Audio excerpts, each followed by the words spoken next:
We're good at the moment. We're good. Okay, and I think we're live. I think we're live on Facebook as well, which is great. We are. Hey, look at this. Okay, so we're live in both locations. The tech works. The tech works. Hey, look at this. Everyone's joining in already. Licia Noz, Travel and Whisky Reviews, Matt Music MW joined. Good to see you all. Good to see everyone. Thanks for joining in.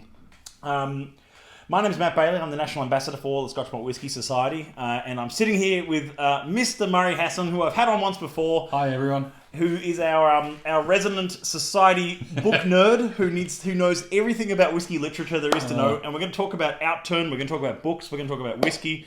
We've got some glassware. We've got some drams. We've got some packs. We've got some. I might do a giveaway tonight. All right. I haven't really thought that far ahead yet, but I'm going to give something away tonight, which would be really awesome. Sounds good. In fact. Yes, I'm going to give something very awesome away, actually. So stay tuned. If you're watching on Facebook, if you're watching on Instagram, I'm going to give something away. Licia Noz says, hi, Muzz. Hey, Licia. Calte99, Concepts by Gavin. Gavin, you are a massive troll and I love you to bits. Okay, so here we go. Let's talk whiskey. Let's talk Outturn. Sounds good. Where do we start? Oh, let's start at the very beginning because it's a very good place to start. There we go. And yes, I did throw a Sound of Music reference in there just in case anyone wanted to know. You're out of the band. I was there out of the band anyway. The drummer's always out of the band. Okay, so we're so here we go. So we've got we're going to start with talking a bit about Outturn, and we'll have a dram in a moment. But like your Outturn would have just arrived in your mailbox yesterday, Monday. Yeah, so I got this on Monday, and like many catalogues, particularly Christmas ones that people might get, I went through it and started just making notes and circling things, and yeah, I just find it it's one of the highlight documents I get from the Society every year because of the sheer amount of work that goes into it and the dedication of Matt and the other team members in the office there, but all the articles, it's what I look for.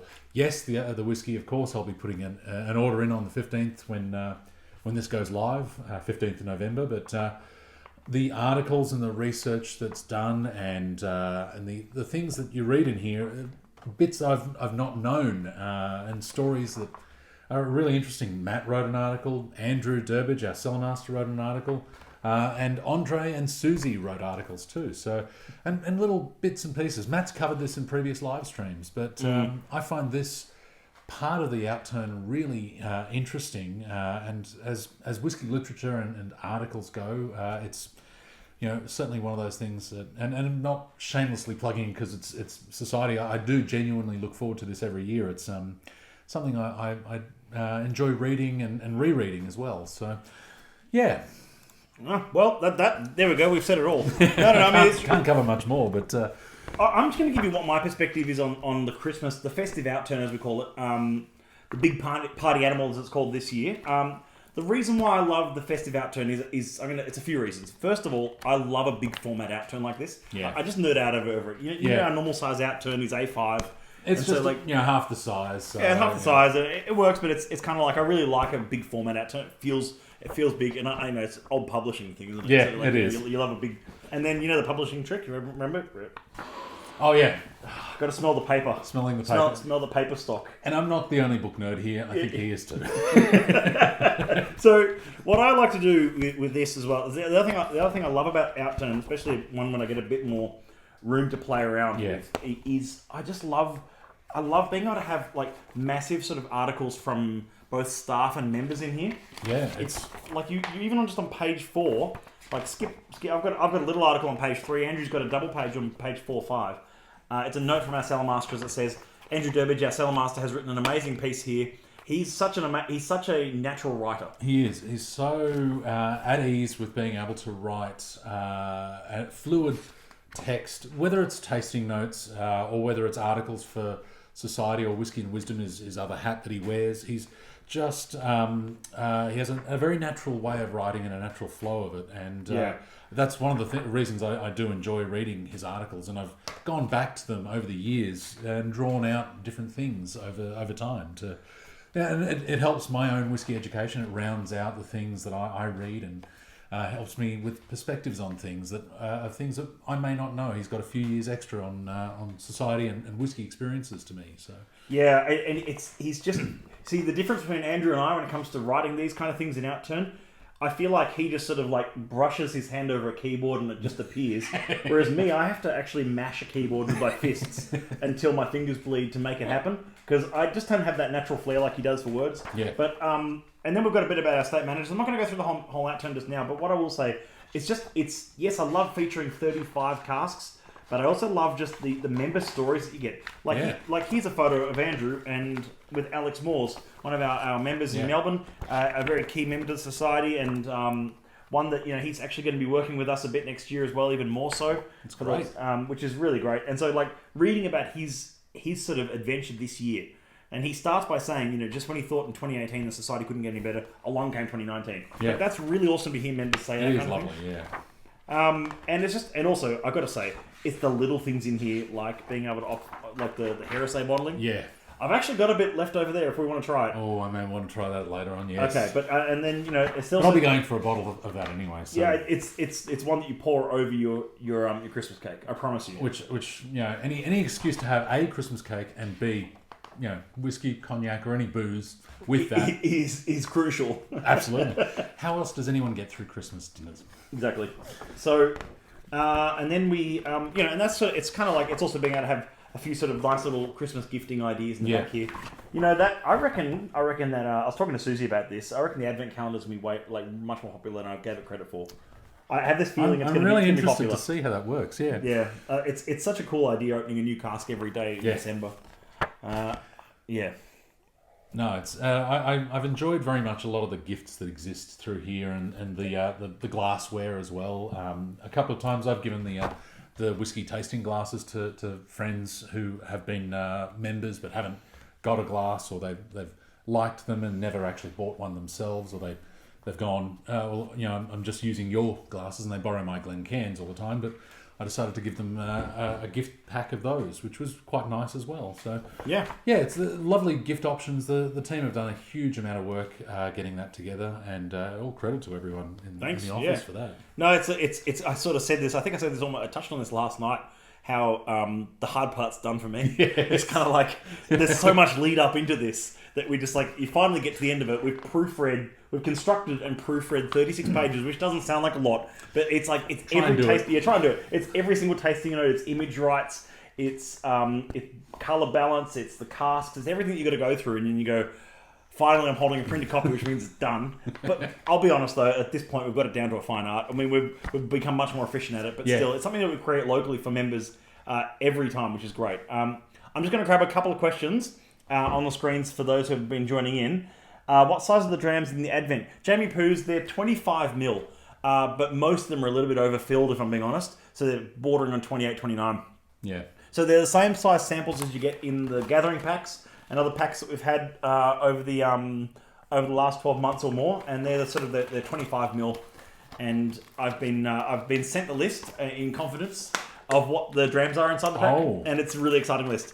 And there's some absolute crackers in there, some proper rarities. You know, people are going to ask you for that. Well, I've said it now. No, I mean, we're happy to share it. I think it's just I want to keep maintaining the surprise. That's the fun of it. The idea of an advent calendar is the surprise. It's the aspects of it. I didn't grow up with one, but it wasn't something I knew of as a kid. But friends of mine had advent calendars, and I love the idea. I love the concept of the surprise every day leading up to it, and all of that part, the celebration aspect of December and Christmas. Before we pour a dram, I'm going to get to a couple of other questions. Sally asks, how many advent packs do we have? The correct answer is about 20. So when I say about 20, I think 22 landed, and I think there'll be sort of 2 already spoken for. So I think it's kind of like 20 packs. So not many, seriously not many packs. It's a super premium pack. It's $3.99, and it's 25 samples in that pack. So yeah, it's a cool little gift or one for yourself. And one more question. I'm thinking of getting the Vaults release. When will you be tasting it, Matt? Yorahan 83 or Muzz? Yeah, Yorahan 83. If I get a chance to taste that Vaults release, it'll be either the day or two before the Outturn's released, if at all. I'm not going to get a bottle in this office because there's so few of them. Yeah. There will be a bottle at the bar at Whisky and Element. So if you are Melbourne based or Victorian based, you can get it by the dram there. They haven't got the bottle just yet, but they'll be announcing it very shortly because it's obviously Friday week is Outturn, and they'll be getting it before then. Yeah. Read those panel tasting notes. They are without tasting it, you can be rest assured it's a super premium Vaults release, that one. And jump right on it then. Yes, and will you release the list on Christmas Day? Cal, you should have already drunk them all by Christmas Day, but I'm happy to. So anyway, I can't see. There's a few questions I think coming. Let's just so rapidly. It's hurting my brain. Sorry, Robbie. I'll slow that down for you. Ready? Okay, I'm just kidding. Okay, so here we go. How about you pick out a book, and I'm going to pick out a dram. All right. So something that Matt and I talked about with this is, given the Christmas theme of everything with Outturn and even though it isn't Christmas, it's leading into that time. Release, it's a festive release of Outturn. I thought I'd go through a couple of recent releases of books that might be useful as gift ideas for people if they're interested. I'll start with a new release of a book called The World of Whisky, which I'm going to hold up to the camera here. Hopefully that's showing okay there. See how we go. That's okay. There it is. Yep. There it is. That's good. Okay, good. The World of Whisky is a hardcover book. I don't have an exact price on that at the moment, but ballpark I would say is about $49.99. As an introductory book, there are quite a few on the market, and maybe in a later live stream I'll go through a lot of those, but this is a recent one so I can speak knowledgeably to its contents and its currency. It's written by 3 authors, Neil Ridley, Gavin D. Smith and David Wishart. Each of those authors have written a number of whisky books in the past. So it comes from a place of authorship. Big shout out to Neil, who sometimes tunes in, so that's awesome. Excellent. But The World of Whisky covers what is whisky and goes through the history of whisky, legal definitions of it, flavours and descriptions, which is probably David Wishart's area. He wrote a book called Whisky Classified, which was one of the first books published about 15 odd years ago, classifying whiskies by flavour and making it accessible for people who were outside of the trade or the industry of whisky bar and brand managers and so on. So he's done a lot of work on whisky flavour analysis. He's written those chapters covering the different flavours and what relates to those. By no means would I say that this is a book for the advanced person. This is a book you would give to people as an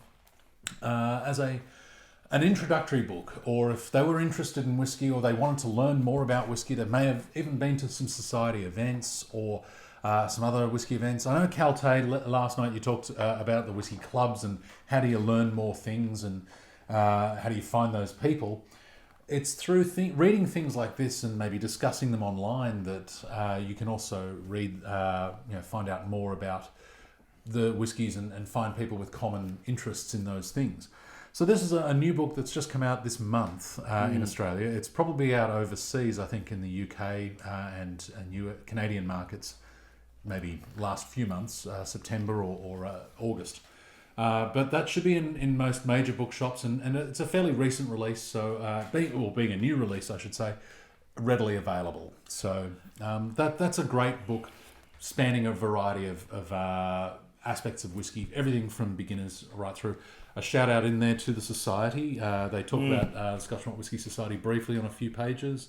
I think page 57 they mention it. I can't believe you know the page number for that. That's ridiculous. I'm a whiskey nerd and a book nerd. But also a mention of the Sydney Whisky Fair as one of the great fairs to visit. So we've had presence there at the Whisky Fair this year with the stage and so on. But it's a great book, I think, as a gift for someone who's interested in whisky and wants to learn more. So.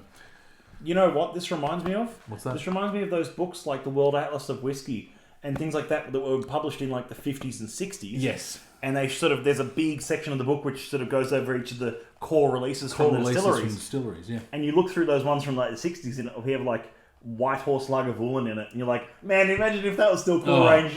But it was sort of, you look at them now and you're like, oh, these are current releases. And you look at it now and it's like Lagavulin 16 and Anok 12 on that page. Yeah. And it's, it's kind of like that's kind of cool. It's like these It's sort of it's even the new malt lac in there. Oh, the new malt lac bottling is in there. So Yeah. it's very up to date, this one, and as Murray said, I've not read this, but there's a nice introduction. There's some great photographs, and there's one section in there on the distillation process, and it has a great diagram that I wish they would make available to people. But it's spanning the entire process of how is a malt whiskey created, right through from the barley being malted to the milling, the fermentation, etc., etc. All of it, the sugars extraction. The entire process in a lovely graphical format. It's one of the earlier pages. I couldn't tell you which one, but great descriptor of that whole process without getting too technical. There are plenty of books and resources available that are very technical and complicated, and there's nothing wrong with that. I enjoy all of those. I'll nerd out on those any day. But as a great summary, I think this is one of those ones that is very useful. How did Spayburn make the cut? Anyway, let's try a whiskey. Let's try a whiskey. I've poured something for us here. Oh, I have no idea what he's poured too. So I'll reveal to the audience what we're drinking in just a moment. But Slanger, and I've just poured us a little dram there, or something to taste. We've got a couple of things we need to taste. So I haven't poured a massive dram or anything. Now I'm going to preface this by saying it's quite high proof, and I think it's evident. Now I'll reveal what it is to. Wow. I can't hide from her. So this is 39.177. For those who have been in this channel before, they may have remembered that I did actually do a bit of a review of this of myself. Not a review, a chat. I don't review whiskies in this channel. I don't want to. Plenty of people do that, by the way. There's plenty of whiskey reviews and videos online. That's fine. It's just not what we do.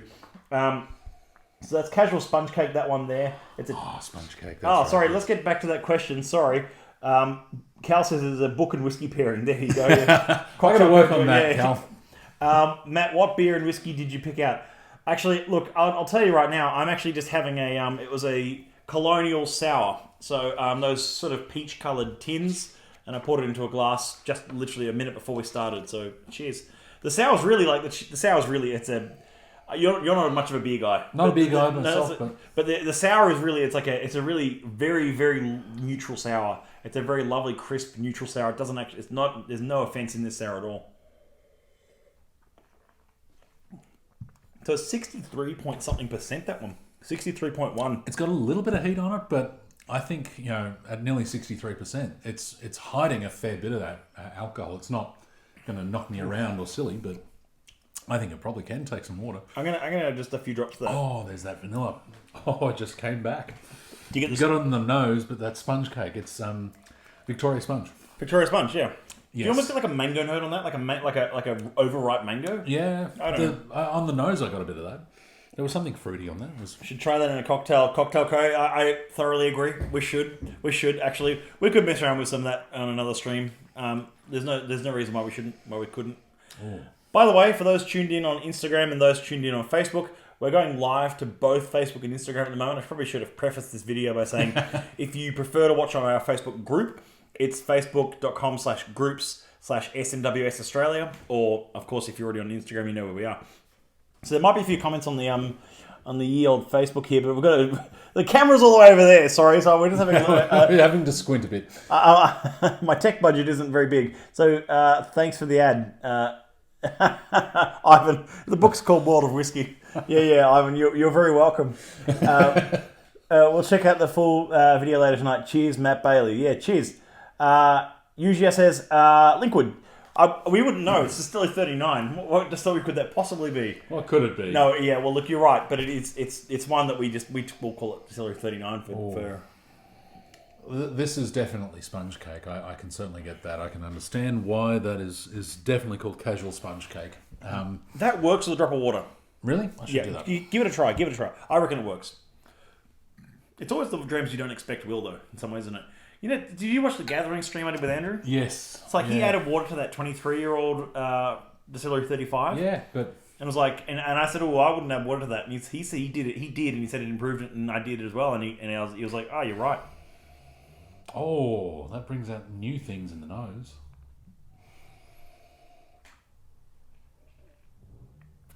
Oh, wow. That's basically taking me to a bakery. Michael, welcome. Good to see you. So, yeah, There's a few things going on there. Yeah, it's like baked goods. Yeah. This is a favourite patisserie or a bakery shop in a glass. How does that? That's unbelievable, isn't it? Yeah. Like, isn't that one of the magic things about whiskey? Okay, you know what? I love that. Can I just tell you? I just had an epiphany just then with this whiskey. I know that sounds really corny, but this is for real. Like, I just had an epiphany when I used to live in Melbourne. There was this bakery down the road from where I worked. That was this. I mean, it was in Fitzroy, so it was pretty trendy. But it was a it was a vegan bakery. Nice. Right? And they did this. They did amazing baked goods there. Like, seriously amazing. And there was a smell that came from that particular bakery. Oh. Maybe because it was a vegan bakery, it smelled different from normal bakeries. It would smell different, yeah. They're not using eggs and so on. So yeah, and so it was like a vegan bakery, and it was like, I just got that. I just got that bakery in Fitzroy emanating out the front door. I love whiskey for that. That it can evoke memories of a place you've buried somewhere in your mind. I could go on, but, yeah. Oh, wow. So, it's kind of like it's kind of like actually this very bakery. This sounds kind of weird, but they made a mushroom pizza. Oh, all right. It was just mushroom. Just mushroom. It's like straight just mushrooms on a slice, right? Wow. And it was like lots of mushroom. I like that. It was really it was really fungusy, really lovely. It was like a proper. Actually, I almost get a bit of that in this. Question from SM Yan: much heat in there? No. There was a bit with water. Without water. Without water, yeah. There was a little bit, but it wasn't enough to knock you out. No. If anything, it probably nosed a bit more, but on the palate, it didn't taste particularly hot. It was warming, and even though it is at a high strength, I didn't feel the need to add water. I didn't feel that it was too fierce to take, but. No, it's definitely very enjoyable. Lovely little sample, that one. It's my turn to talk about a review. Talk about a book. Now, you've gone from a very sort of like almost like overview book.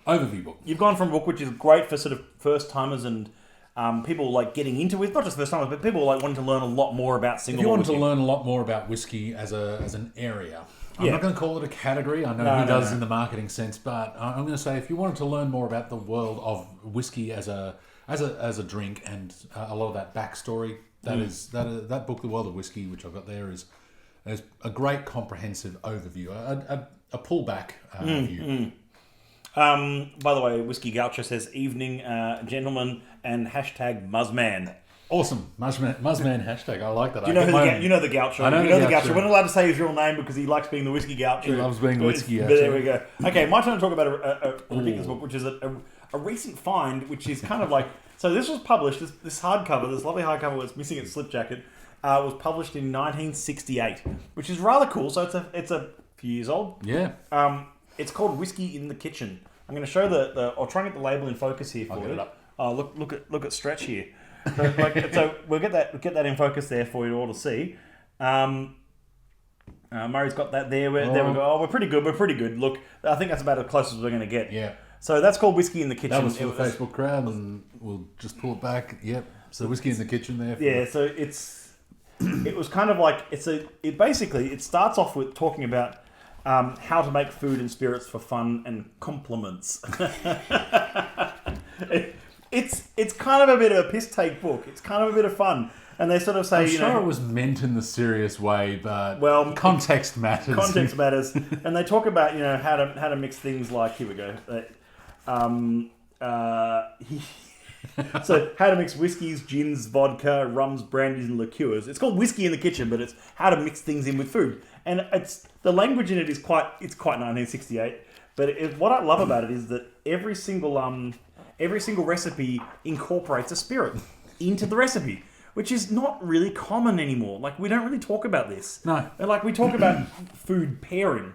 We talk about sort of, like, this dish goes really well with this whiskey, and, or this dish complements or contrasts this whiskey or something, or vice versa. This whiskey complements this dish, and we're talking about the items as separate, meeting in the mouth to complement each other, as opposed to exactly what this is, which is like even Gaucho says, I've mixed whiskey and popcorn. Well, I mean, Awesome. hey, whatever works. But like, as in, like, but what I'm saying is, like, let me read out one of the recipes here, just the beginning of it: meatballs stroganoff. Wait for it. This is great. This book is fantastic. The ingredients include, I won't read the full list, but the ingredients include 1.5 pounds of ground lean beef and 1/4 cup of bourbon.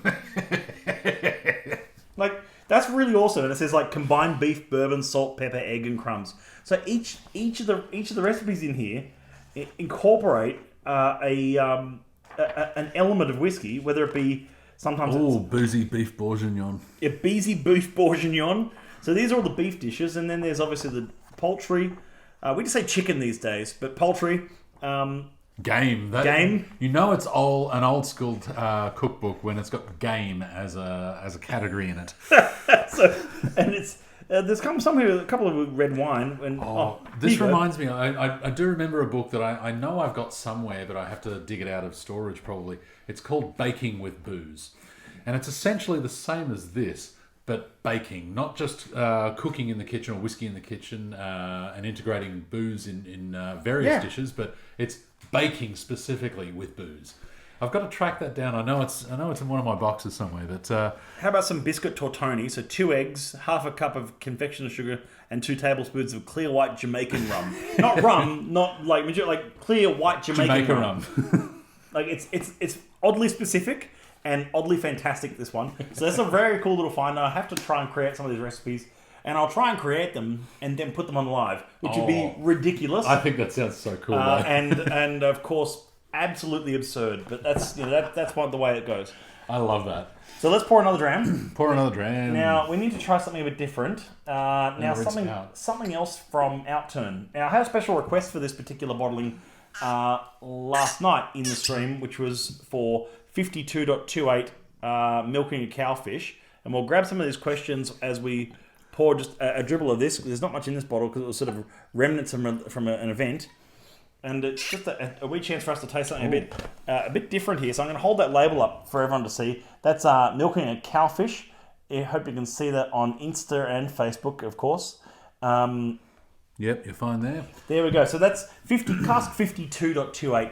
We've gone a long while without seeing any 52s. Yeah, that is true. It's been a long stretch. In fact, I can't remember the last one. Isn't Ice Cream and Gorse by the Sea 4 or 5 months ago. Yeah. But then before that, I haven't seen anything like that. I don't think so. It's a new kind of relationship for us with this distillery. And when you consider 28 casks from this distillery, we really... In 36 years. In 36 years, we've not had much from Distillery 52. So, red wine, of course, bourbon, I'm not sure. Game. That book sounds fabulous. Take your pheasant, remove buckshot, pluck. Yeah, I have seen... Liam, you're not far off. Honestly, I have seen cookbooks that do mention ensure the buckshot is removed. Cognac or Armagnac. Well, maybe not so much in that book, Cal, but like they obviously didn't focus so much on it. Brandy would have been the thing of the day. Yeah, brandy, of course.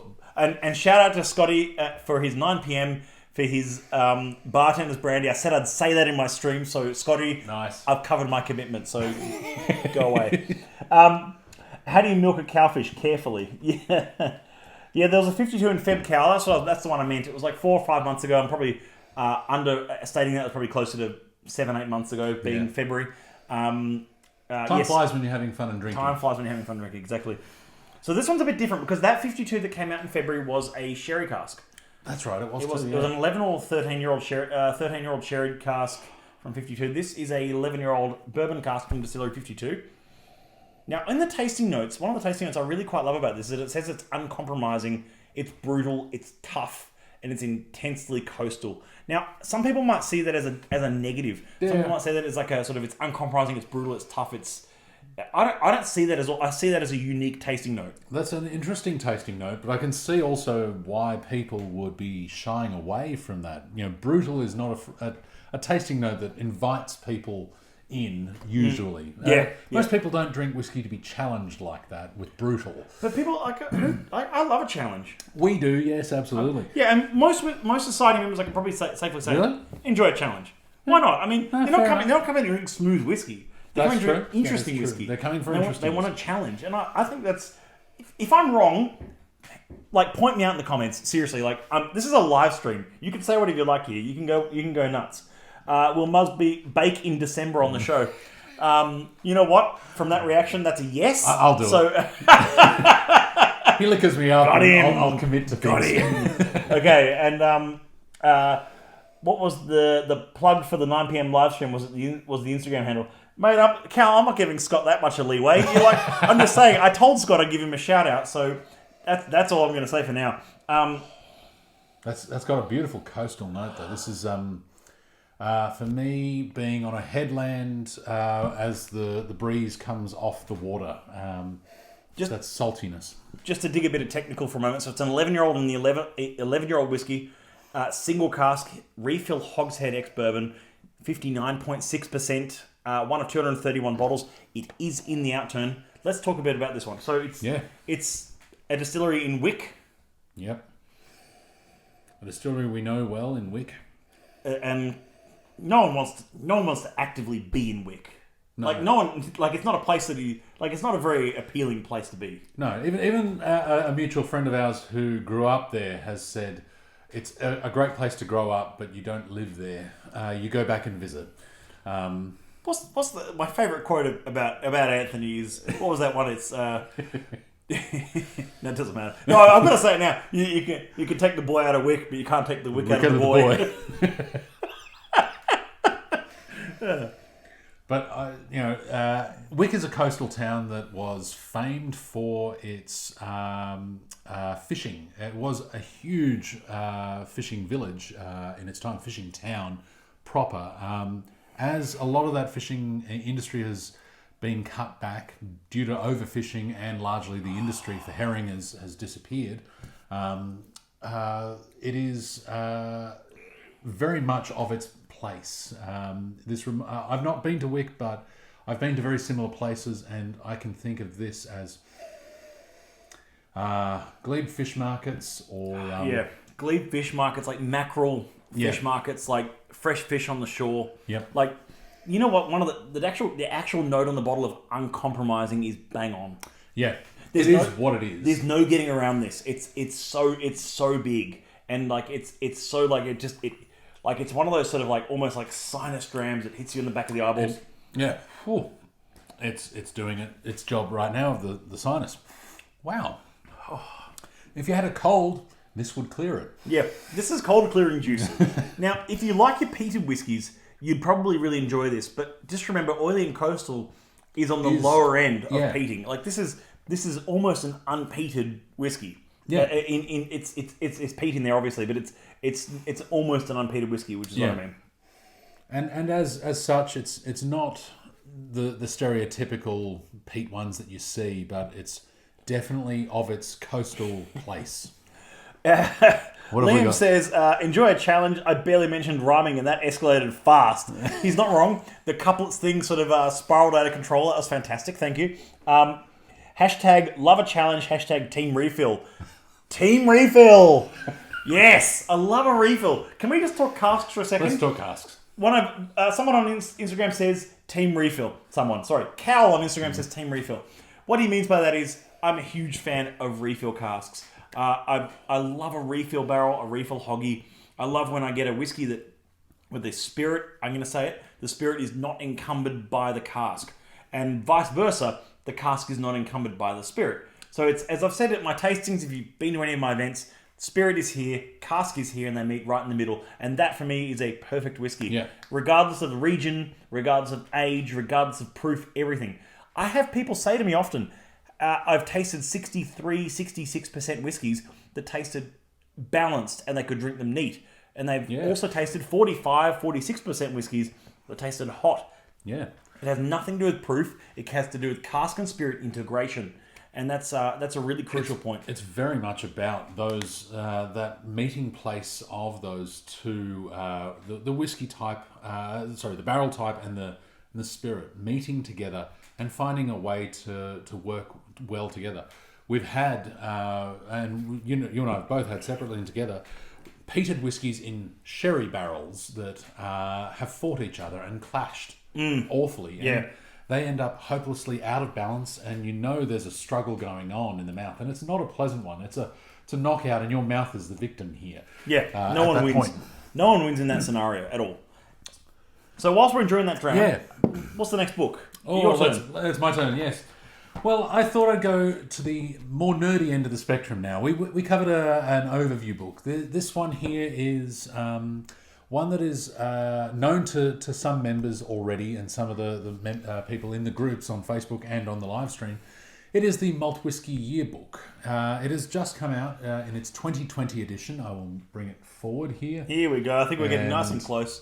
Let's just make sure it goes there on the look at that. Even the right way around. Even perfect. Nice. Look at this. So the yearbook is, if you aren't familiar with it, it's an annual release that comes out October every year. It's published by a Swedish guy based in the UK called Ingvar Rond. And Ingvar is a journalist and a compiler of statistics on whiskey. This is an almanac. If you're familiar with those older terms, like basically it's a compilation of stats and figures and facts. And it started out in 2006, if I'm right. Everyone here knows what an almanac is. Everyone's watched Back to the Future. Marty McFly wouldn't have got Biff Gray's Tannen, Sports Almanac. Gray's Sports Almanac. So yeah, Biff Tannen's book. This is the Biff Tannen of books. This is the Biff Tannen answer of the whiskey industry. So you've got in here all of the whiskey distilleries of Scotland. It focuses on malt whiskey distilleries and specifically Scotland, but it does cover, as I'll get to in the other ones. What was that? No. Cal asked, is Matt book healthy or is it still wet? Cal, you're referring to the fact that my copy of the Malt Whisky 2020 yearbook got drenched in my bag with whiskey. So thank you very much for bringing that up. Oh, good. I got a spare. Don't worry. No, don't worry. I'm fine. But it was sort of like, yes, my copy sort of got semi-destroyed, still readable, looks a bit worse for wear, and it's not even 2020 yet. So which means that I you know how like if the book looks a bit worse for wear at the end of 2020, I'm okay. But if it doesn't, then it's kind of I'm in trouble. Look, that's a fantastic book. This is a fantastic book. Yeah, I'm gonna let you in on a secret. So many times when I've gone for hosting an event, that's often been my quick referral guide. Now I don't spout stats off it. I don't sort of talk numbers off it because I find that most people don't care. And it's not that I don't care. It's just that it's kind of a bit sort of doesn't have any context to what I'm talking about. No, that's just it. It's great as a reading fact file, and a lot of brand ambassadors and people do use this as a reference for things. It's impossible to keep track of every single number and stat that's out there. And I think one of the useful things for this is furthering knowledge of all the different distilleries. Obviously, as I mentioned, primarily Scotland, and it goes alphabetical. Everything from what are we on? So the malt distilleries. It starts like whilst he's finding it, it's got world distilleries in there. It's got closed distilleries. It's got new distilleries. But the most fascinating for me is it's got all those nerdy numbers about the best-selling whiskies and all that sort. So it goes all the way from Aberfeldy right through. Don't say it. I was gonna say Tullibardine. Tullibardine is the last. Oh yes, I thought it was Tullamore, but it's actually Tullibardine. Tullibardine is the last in the alphabet, if you will. They haven't come up with anything else, but it goes through each of the distilleries, and it is. And I'll just randomly flick to this page here. It's got Glenallachie and Glenbergie, two distilleries we don't see often, obviously, in society releases, but we have had society releases of at least Glenbergie, I know. And Glenallachie. We had 107's Glenallachie. We've had Fortress of Darkness. We've had a few. That's true, yes. We've had a few Glenallachies lately, which is great and great. So it's a summary of the distillery's operation, a timeline of the history. When was it founded? Who did that? What years significant events were done, when a refurbishment might have been done, or ownership changed hands or something like that. Yeah. As well as a brief summary of new releases or new activities they've got planned for the next year. And Ingvar and the other editors and writers have compiled a lot of information out of these distilleries. They've gone to all the companies and examined that and tried to put together a lot of that sort of information for the enthusiast. So it's a great place to get information about what they're doing. Maybe they're going to shut down for a refurbishment, or they've changed and expanded the still house or something like that. So it covers all of those Scottish distilleries, but then it covers the newly opened distilleries as well that might have only... Which includes Port Ellen. Yep. Which includes Port Ellen. It includes Port Ellen. Who would have thought they'd be reading a book in 2020 that says Port Ellen is a new distillery? It's a new distillery, and yes, it is. A part of me goes, oh, that's fantastic, they're reopening Port Ellen. Another part of me goes, stop, create a new distillery instead, create a new brand. I mean, it's sort of like, I don't know, you know what I mean? It's sort of like, Port Ellen has this sort of, for those who know, Port Ellen has a sort of a mysticism to the distillery these days. It's sort of like, it's almost like Andrew wrote a great article about the best. You've got to be. It's almost like a rite of passage to be to have tasted Port Ellen. I think that's really. I think that's completely unfounded. But I'm just gonna grab some of these questions. Any recommendations on where to get this book, Murray? So the book is not available in shops in Australia. You won't see this in any shops. I know that Oak Barrel. Well, yeah, Oak Barrel do have a couple of copies left, I think. Yeah. I was there today. They do have a few. They've got a few copies there. So, but normally you order it direct through maltwhiskeyyearbook.com. And if you just Googled Malt Whiskey Yearbook or looked for that image, you will find it. A shout out to Ingvar and the team who created that. It is excellent. And it's one that I've bought every issue since its founding. And it started in 2006. Another thing, sort of circling back to the thing I mentioned of the articles in Outturn and what I love reading about. The other thing that you'll find in here is articles written by esteemed whiskey writers. You've got Johnny McCormick, who's written a number of things for Whiskey Advocate in the US magazine. Ian Wisniewski, who's written a lot about technical things. You can nerd out quite heavily on this. It's the role of alcohol in this particular article. Or the role of yeast in the previous one. The role of yeast in the previous one. And these are articles that you do see, and they interview various people like Bill Lumsden, whose PhD in microbiology was on yeast biology. So Dr. Bill Lumsden is the head of whiskey creation, whiskey stocks, and something else at Ardbeg and they've given him all the roles. He has all the jobs now. Yeah, he wears all the hats, but he also rolls the casks around. He's also the distillery manager, and pours things out awkwardly and pours yeast into beakers. Pours yeast into beakers for reference of that explanation, but yes, it is a great fact file. The articles are excellent. The fact files are great. The stats are really interesting. You can nerd out, and it covers obviously primarily Scottish whiskey, but it covers a good amount on Japanese whiskey. So it is a book to nerd out on. It is one that comes out every year in October. I highly recommend this one, as I do the other one, The World of Whiskey. So certainly those two are my picks for now. Yeah. By the way, here's the giveaway. If you've lasted this long, and I'm so glad that so many of you have, if you've lasted this long, I'm giving away a copy of that Malt Whiskey Yearbook at both the Melbourne and Sydney Christmas parties coming up in next month. How to win that copy? You've got to be at the party. So come to Melbourne at Starwood on the 7th of December or the Sydney Steps party on the 6th of December, and I'm going to give away a copy of that book. I'm going to give one away on the night.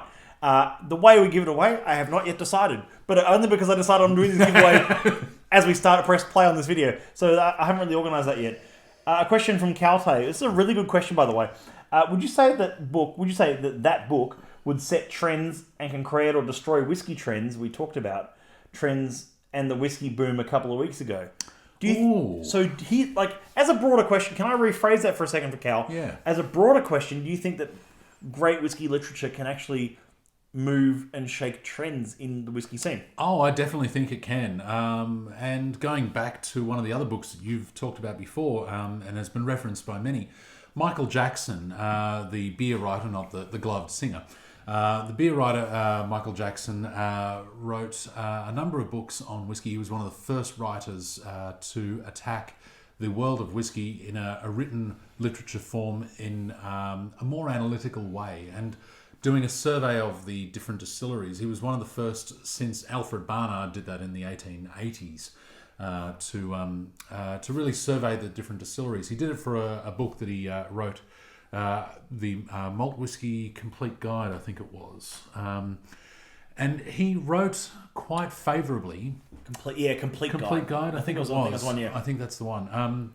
He wrote very favourably on Macallan, and he had a very soft spot for Macallan. Everyone has their biases, and there's nothing wrong with biases and so on, as long as we are aware of what they are, having done various things in cognitive bias and so on. But if you look at that, I think certainly a lot of the favourable treatment of Macallan in his articles, in the book that he wrote and the editions afterwards, certainly led to a lot of favourable treatment of Macallan and reverence of it. So much so that he passed away some years ago, and it wasn't until the most recent edition of that guide that the authors, I think Gavin D. Smith, who wrote The World of Whisky, was one of those authors of the newest release. It was only recently that they changed the article and updated it to reflect the new distillery at Macallan and the new releases. So his reverence for Macallan was kept intact largely throughout all those editions, even after he'd passed away, and every other part of that book had been updated and changed. So certainly I think whiskey literature can influence trends and change distilleries, promote them and highlight them. And as we've seen with another whiskey author, Jim Murray, who's written the Whiskey Bible, his promotion of certain winners of the malt distillery of the year or the blend of the year have highlighted and pushed those forward much more so. And sort of going on that, I guess, it's an extension of what occurs in wine writing. In wine writing, you have an author named Robert Parker who wrote came up with a 0 to 100 scoring system. And the wines that he wrote about that scored the perfect 100 or near the perfect 100 have been huge and have driven the sales of those up exponentially. And I don't see any difference in that with Jim Murray. In driving those sales through his awards. Yeah. In his influence. In his influence. So you know what though? It's actually funny. I just want to make a note here, and something I'm sort of echoing something that Andrew said recently, was it's easy to sort of, and I think I mentioned this in the live stream, it's easy to be hypercritical of these awards and these what Jim Murray promotes. But you've got to remember, even before the Whiskey Bible existed, which I think started in 2006. I think, 04. I've got an 04 edition. 04 edition. So I think 04 was the first one then. I thought it was 04 or 06. 06, yeah. That was he was already quite an accomplished whiskey author. Absolutely, yeah. And if you find old copies of Unfiltered magazine, which was called the Newsletter, Society Newsletter. The Society Newsletter, I think, which there's some copies sitting in the office here somewhere. You'll find he wrote articles for the Society quite often, and they were fantastic. Yeah. They were amazing writing about whiskey. Oh, I think they're great, and there's nothing wrong with those awards as long as we know what they are in the context of things. Yeah, exactly. Calte writes Sullivan's Cove in 2014 is a good example. Absolutely. Ridiculous example. The propelled Australian whiskey onto the map. Yeah, and propelled is definitely the right word. Australian whiskey had not been known widely on the international scene. After that award to Sullivan's Cove, distributor relationships were built. They were able to get their whiskey to other markets. The visibility of it increased so much so that supply became the issue, and obviously they had to look at how they were scaling their production, and it changed. It certainly does impact quite heavily. I haven't seen the opposite so much, although I will say Jim Murray in some of the earlier editions, I haven't read the last two, but in the Whiskey Bibles of years past, he mentioned a couple of distilleries that had soapy notes in some of their whiskies, and I have to say I have not seen those whiskies anywhere since. So I haven't seen the overwhelming negative or the destruction of brands, and I don't think that's likely, but certainly the positive upswell is more prominent and likely to happen, I'd say. Yeah. Shall we have one more dram? Sounds good. All right. Now, if you've got a bit of room in your palate for peat... Oh, I do. Because we've actually sort of had a peated whiskey now anyway. We've gone down Peat Road. We started with the casual sponge cake, for those wondering, 39.177, and then we moved, which is in Outturn, which is in our festive Outturn, And then we moved to 52.28 Milk and Cowfish, which was a lovely whiskey from Wick. Beautiful. Lovely whiskey from Wick.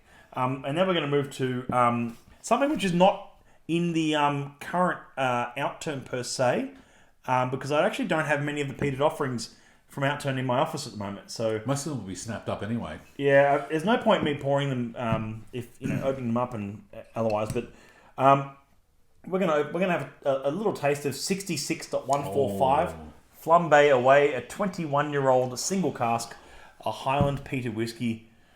From an era. Now, I just want to talk about this particular cask. Yeah. Can I just talk about this for a second? This was distilled on the 23rd of October, 1997. Okay? So, that means that this was distilled a good 2 years, 3 years, a good 3 years, before, 2 and a bit years before they decommissioned the coal firing of the stills. So, this was distilled, this is some of the last whiskey they made, historically, last whiskey they made in the coal-fired era of the stills. What does coal firing of stills means? It means that it normally produced a richer, oilier spirit. Yes, it was more inconsistent. Yeah. But it did produce a different style of spirit. It did. It's undeniable. When you fire the still directly with coal fire, as opposed to the modern way, which is much more efficient energy-wise and consistent and controllable to a greater technical degree, you can change steam coil heating far more finely than you can a bare fire. So a coal fire is always one of those things that changes the flavour of spirit, but without getting too nerdy, obviously. But it's a different era, and I don't think anyone does coal firing anymore, do they? Not in Scotland. No. So they were actually the second last distillery to stop coal firing their spirit. Wow. The last distillery was Glendronach. Ah, yes, of course. I So always forget that. which was literally like 3 months after. Yeah. So like we're splitting hairs here, but it's sort of like this is a different era. So we're talking about a 21-year-old single cask. This has been online already for a month or so. We released this, I think, in the September-October Outturn. And I think this is an underrated gem. But not just this. Can I just talk bluntly for this 1 second? I think the 66s in general from Outturn are hugely underrated. I mean, like, when it comes to peated offerings, our members are often looking for the 33s, the 29s, the 3s, 129s, which you don't see too many of, and things like that from distilleries that are well known in Islay for their peated whiskies. Absolutely, yeah. If you ignore Highland or English or Indian or whatever peated whiskies, I think you're missing out on a huge realm. In fact, 138.1 all in the game. 4-year-old peated whiskey from Taiwan. Taiwan, yeah. Amazing cask. And it just sang, that one. Oh, it did. If you are a fan of those peated and heavier flavours, and a lot of people are, and I count myself among them, I'd call it a peat education, a peat and smoke education. You would have to get yourself off Islay and look at what else is out there. 66 Distillery is, and I point to this because there's a peat bundle on page 29 of the distillery as a bundle that is, frankly, I will probably take that up. That's ridiculous value, that one. That is absurd value. We've slashed some price off that, and just to make it a bit of fun, three casks from 66, 3 very different casks from 66. They're all 12 years old, but they are all very, very different casks, and they're good, fun, quaffing, peated whiskies. Yeah. And if you can I'll challenge anyone to get 3, wait for this, here's the challenge. If anyone can get 3 single cask strength, peated whiskies, commercially available for less than that bundle price of $5.35, by the way. That's 3 bottles of $5.35. If anyone can get that anywhere else, I'm all ears. Seriously, that's, I think, ridiculous value. That is a very, very good pricing. But going back to it, 66 as a distillery is one of those ones that peat in a different way to what Islay does, and it's such an interesting exploration of a peated flavour idea. And like Matt, I can't stop sticking my nose in this thing. It's a wonderful distillery to try. If you're not familiar with it, get a chance to try it at some stage. I'm sure Whisky and Ailment for our Melbourne members would have. They have a bottle of this if they have any left. They go through society casks quite quickly. Sorry, just to answer Cal's question, this was distilled 97. So 23rd of October 1997, that one. Oh, yum. That is delightful. Now, 66 is a definite step in the peat education of any whiskey lover. How would you describe the difference between peat from, let's say, a 66 or peat from a 33? Oh, I always find them it's a much cleaner, drier sort of peat. It is. You get that boggy sort of iodine peat in a sort of 33. The 33s and other Isla ones do have very much that iodine and seaweed driven. And what is the source of that peat? If I go a little nerdy for a sec, it is essentially on Isla. It is largely coastal plants that have been decomposing. Isla is a small island, and most of that peat comes from areas that were once or still are coastal regions. The peat from 66 is from a drier place, certainly less coastal. I would say it's boggy and marshy in its original form, but that peat is drier in its influence on the spirit. So, yeah, I agree completely. Oh, yum. It's just delightful, isn't it? It is. For those who are new to peated whiskey as well, by the way, younger peated whiskey often has a big peat. It's a brash whiskey. Yep. It's fun. It's heavily peated. It's got so much going on. Older peated whiskey, for those who are less familiar, is often loses a lot of that smoke, loses a lot of that peat. But what you lose in peat and smoke, you gain in sort of sugar, like wood sugars and complexity of the spirit. It's the after. It's what you see behind the curtain of the peat and the smoke. That's a good phrase. I like the phrase. You've used that before. I have. You've used that before. I've used it somewhere else before, possibly in a tasting note. But yes, it's peeking behind that curtain. And when you look at the peat of the fun, shut up and drink me drams of Isla, and there are plenty of good ones, plenty of amazing ones. When you get those older peated ones, that peat has and smoke influence has faded, and you get to peek behind the curtain at what else is there and what other flavours and what has that peat affected and influenced. How has it changed the spirit? So, I hope you've all learned a few things tonight. Had a bit of fun. We've tried 3 drams. We're enjoying 3 different drams. Casual sponge cake, milking a cowfish, however that works. Yeah. And flambe away, a 21-year-old from Distillery 66. Really lovely one to finish on. I want to thank you all for tuning in tonight and being a part of this amazing live stream and tasting a few things. Thank you to everyone on Instagram. Thank you to everyone on Facebook. We'll post this video to our YouTube as always. I want to do a huge shout out to Murray, the Muzzman, for being a part of this live stream. Thank you. And for enjoying a few drams of this. He is integral to the society. If you spotted him at the Oak Barrel Whiskey Fair, here he is again in person. Here I am again. And I want to thank you so much for being a part of this. Thank you very much, mate. And we're gonna finish up here in a moment, and I'll call it a night because it's an hour-long stream tonight, which has been fantastic, and it's almost 9 p.m. for Scottsdale live stream. Last time plug. No, I'm not plugging Scott again. he can get stuffed. Love him to bits. Love you, Scott. And great stream, guys. Cheers. Thank you, Liam. Really appreciate it. Thank you, everyone, for the comments. Thank you, Mike Perth. And I'll see you all tomorrow night for a normal transmission back with just me. And I want to thank Murray one more time. And we'll see you if you want to learn more about Outturn. Just a last plug. If you want to learn more about Outturn and what's coming up in this issue for the festive Outturn, it's a double issue. Yeah. Check out smws.com.au/news. Check out smws.com/outturn, I think it is, or you just go to the Outturn tab online. You can read the Outturn online. You can get it in your mailbox. If you want a physical copy, hit me up. I'll send you one. But it's just it's an awesome chance for you to pick up some awesome casks and enjoy this. And any Sydney members, I look forward to sharing a dram with you at the Christmas event we've got. Oh, Friday night, 6th of December. Yes. Murray's going to be behind one of the stands. I'm going to make sure he looks ridiculous because you've got to dress up. It's fun. You've got to dress up for steps. So that's all from us for the moment, and I'll have to kill both streams at different times. But thank you, and see you tomorrow night. Thank you, everyone. Bye. Whoa.